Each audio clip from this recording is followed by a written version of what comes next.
Alright, example 3, we'll see something a little different here. We've got a circle again, and then the unshaded part is a triangle. Circle minus the triangle in this one. So we'll start off with the area of the circle. We need the radius. Do you see the radius in this picture for the circle? There it is right there, 6, going from the center to a side on the circle. So the radius is 6. We're ready to get the area of that circle. Pi times the radius square, I get 113.1 rounded to the nearest tenth. You check me on that? So we're ready to go find the area of the triangle. A little tougher here. So I know one formula for the area of a triangle. This is a regular triangle. All the sides are the same. Is to find what?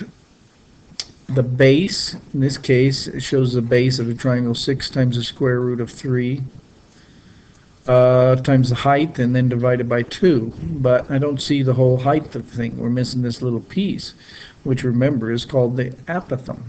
Here's the radius of the triangle, but the apothem is missing. I'm going to go ahead and use that formula for a regular polygon, in this case a regular triangle, and try and find that apothem here, because we'll have that formula, which was area equals perimeter times the apothem divided by 2. I'm going to go ahead and use that one. You could do it a little differently, but I'm going to do it that way. So, all right, go ahead. We got the area of the circle. Oops, and get that apothem now. So here's all that work for that thing. Area of a triangle. So we'll explain all this stuff.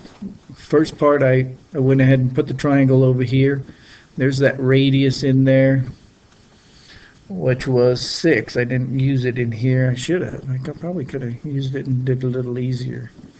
But I took 6 square roots of 3, this side of the triangle, first thing I did, and punched that into the calculator. 6 square roots of 3, just like that. You should come out to 10.4. You should try it right now. That's the whole side. Then I divide it by 2 to get this little piece of the right triangle. I drew that apothem in there. So I have 5.2 for this little piece, half of the whole side. And then here's A for the apothem I'm looking for. How did I get this 60-degree angle? First, I found the whole central angle and then cut it in half. Remember the central angle, we take 360 degrees divided by the number of sides, 3. That comes out to 120.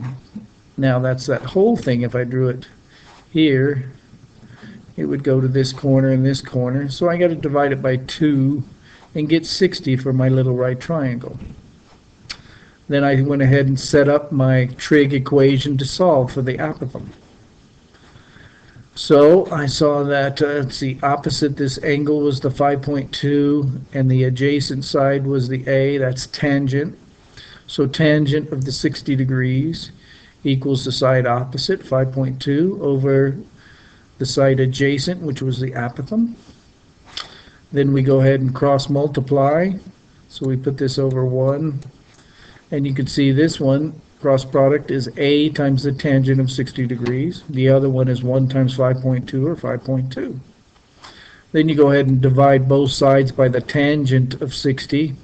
And we end up canceling out this tangent and getting A equals 5.2 divided by the tangent of 60 degrees, which equals, rounds to the nearest tenth to exactly 3. Okay, make sure your calculator's in degrees and do this work on your calculator. So now we know the apothem. We can figure out the perimeter pretty easily with that estimate we did over here, with 6 square roots of 3 was actually rounded to 10.4.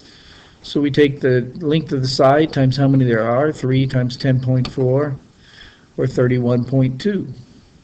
Now we have the perimeter and the apothem. So we take the perimeter times the apothem and divide by 2 to get the area of this triangle.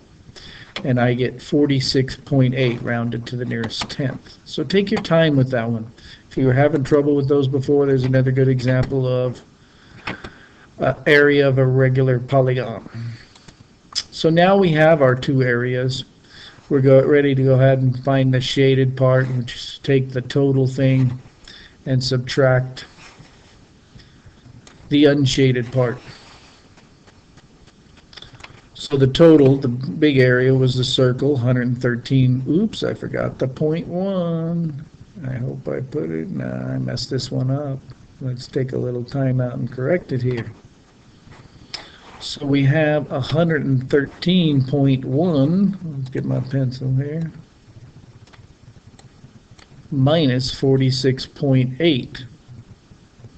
So I believe, check me on it, it should come out to 66.3. Let me, all right, so double check that for me. Get the right answer, a little subtraction there. Going too fast there, Mr. Yeager. All right, now after this video, you're going to go ahead and do quick check 3. See if you can duplicate this similar problem here. Good luck. Let me know if you need help.